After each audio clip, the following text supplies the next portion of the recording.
hindi mapigilan ng mga netizen na matawa at magbahagi ng kanilang mga reaksyon sa viral na video ng pagpasa ng korona ni Michelle D kay Miss Bulacan, Chelsea Manalo.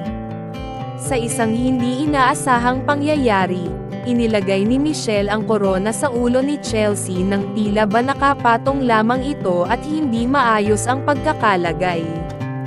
Isa sa mga pinakatampok na komento ay mula sa isang netizen na pabirong nagsabi sa X, dating Twitter, "I need to balance my problems like how Bulacan balances her crown."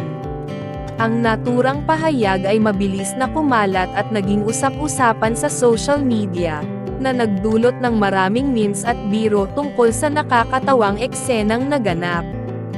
Bilang tugon sa nakakatuwang komento, nagbigay si Michelle ng nakakaaliw na sagot at nagsabi ng, "Ayan, at least I fixed it," kasabay ng pagbahagi ng larawan kung saan maayos na ang pagkakalagay ng korona kay Chelsea.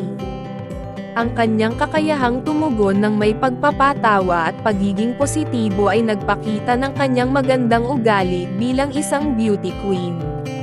Ang viral na sandali na ito ay hindi lamang nagdala ng kasiyahan sa mga tagahanga kundi nagpatunay rin ng suporta ng maraming tao kay Michelle D sa kanyang paglalakbay bilang isang beauty queen.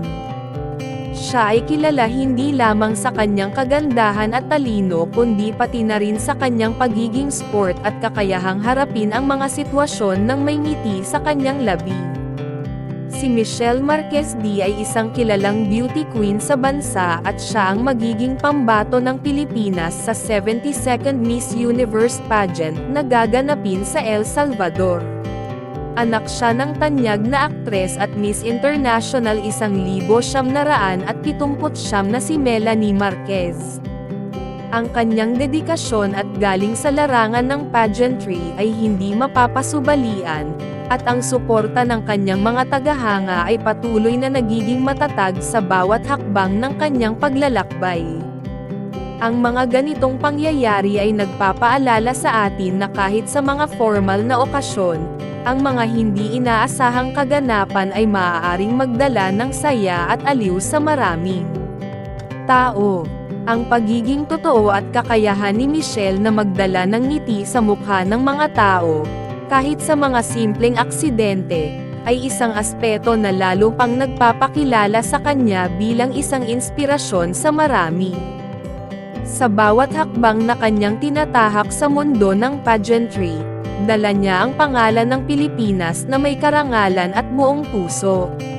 Sa huli, ang viral na pagpasa ng korona ni Michelle D ay hindi lamang isang simpleng pagkakamali kundi isang patunay ng kanyang kakayahang gawing magaan at masaya ang kahit na anong sitwasyon. Ang kanyang kakayahang humarap sa anumang pagsubok ng may ngiti at positibong pananaw ay tunay na kahanga-hanga at isang bagay na dapat tularan ng marami.